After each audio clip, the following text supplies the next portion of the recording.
મારી પણ હવે કેવું અમારા બાપ દાદાની પેઢી છે ને બધું કેવું હવે બકરા જો આ બધું આપ્યું છે મને ખબર છે.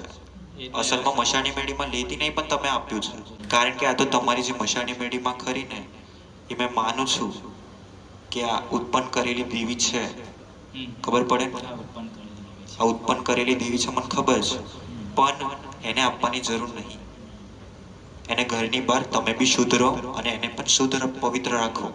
તામસિક ગુણ એટલે શું કે તમારી અંદર ક્રોધ ઉત્પન્ન કરે, અને કોઈ બી વ્યક્તિ જો ક્રોધમાં કંઈ બી કાર્ય કરે ને તો કોઈ દિવસ સફળ ના થાય. અને જે પવિત્ર અને શુદ્ધ રહે, બરાબર, તે હંમેશા તેની માનસિક રીતે સ્થિર રહે. માનસિક રીતે એટલા માટે સાત્વિકતા બનાવી છે. સાત્વિક જેવો ગુણ બનાવ્યો. કેમ કે વ્યક્તિ સાત્વિક રહીને પોતાના મનનું સાંભળી શકે, પોતાની માનસિકતાને સુધારી શકે, સ્થિર રાખી શકે, જેનાથી એ સાચા પોતાના જીવનમાં નિર્ણય લઈ શકે. એટલા માટે તમે તામસિક ગુણથી તમે હમણાં હાલ કાર્ય કરો, તમારા જીવનમાં જો કંઈ પરિવર્તન થાય તો નહીં થાય.